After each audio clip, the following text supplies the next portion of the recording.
आज की वीडियो में हम जानेंगे कि बच्चों को कैसे नेबुलाइज किया जाता है। देखिए, जैसे ही बच्चों को सर्दी हो, जुकाम हो, निमोनिया हो या फिर सांस लेने में दिक्कत हो रही हो तो फिर डॉक्टर नेबुलाइज के लिए सलाह देते हैं। डॉक्टर नेबुलाइजेशन के लिए कुछ मेडिसिन देते हैं जिनको नेबुलाइजर मशीन में डालना होता है और ज्यादातर डॉक्टर साल्बिटामोल, रेस्प्यूल ही देते हैं जो कि मार्केट में एस्थलीन ब्रांड से अवेलेबल रहता है और जिसको कुछ इस तरह से तोड़ा जाता है। यहाँ से ऊपर से तोड़ना होता है और फिर तोड़ने के बाद जो नेबुलाइजर किट होती है उसमें एक चैम्बर है, उसमें इसे तोड़ करके डालना होता है। इसको इस तरह से खोला जाता है। तो 2 साल से कम उम्र के बच्चों के लिए इसे 1 ml ही डालना होता है और साथ ही इसका वॉल्यूम बढ़ाने के लिए इसमें थोड़ा सा 1 या 2 ml NS या फिर स्टाइल वाटर डाल सकते हैं। और 2 साल से 12 साल तक के बच्चों में तो इसको 1.5 ml आप डाल सकते हैं। फिर 12 से ज्यादा साल की उम्र के बच्चों को तो इसको पूरा ही डाल सकते हैं। फिर इसको अच्छी तरह से बंद कर लीजिए, कस करके बंद कर लीजिए। उसके बाद आप जो ये ट्यूबिंग है इसको मशीन के यहाँ पर आप डाल दीजिए, यहाँ से प्रेशर आएगा और इसको अच्छी तरह से कसने के बाद फिर स्विच को आप ऑन कर सकते हैं।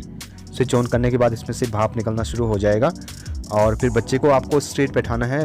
ध्यान रहे आप बच्चे को लेटाएंगे नहीं। अगर आप लेटाते हैं बच्चे को तो फिर उसमें भाप अच्छी तरीके से नहीं बन पाएगी या फिर बच्चे को प्रॉपर भाप नहीं जा पाएगी। तो बड़ा बच्चा तो खुद ही बैठ जाएगा, लेकिन छोटे बच्चे को आपको खड़े करके होल्ड करना है। और फिर मास्क देख लीजिए, मास्क अच्छी तरह से लगा होना चाहिए, कहीं से हवा लीक ना हो, क्योंकि जो भाप बनेगी तो वो अंदर ही रहे और बच्चे की सांस में जाए। अब मशीन पर एक स्विच होगा, फिर आपको उस स्विच को ऑन करना है। जैसे स्विच ऑन करोगे फिर मशीन चालू हो जाएगी और भाप बननी शुरू हो जाएगी। तो अब बात करते हैं बच्चे को इसे कितने मिनट के लिए देना है, कितनी देर तक इसे लगाए रखना है। तो इसे 5 से 7 मिनट के लिए आप लगा सकते हैं और एस्थलीन से अगर भाप दे रहे हैं तो दिन में 4 बार इसे भाप दे सकते हैं। तो नेबुलाइजेशन देने के दौरान आपको क्या क्या बातों का ध्यान रखना चाहिए। पहला तो बच्चे को लेटाना नहीं है, लेटा करके बिल्कुल भी काम नहीं करेगा। दूसरी बात आपको यह ध्यान रखनी है कि भाप उसमें बन रही या फिर नहीं बन रही है। तो भाप देने से बच्चों के फेफड़े खुल जाते हैं, तो जितना भी बलगम फेफड़ों में जमा हुआ रहता है जिससे कि बच्चे को खांसी होती है और सांस लेने में दिक्कत रहती है, तो नेबुलाइजेशन देने से या फिर भाप देने से बच्चों के फेफड़े खुल जाते हैं।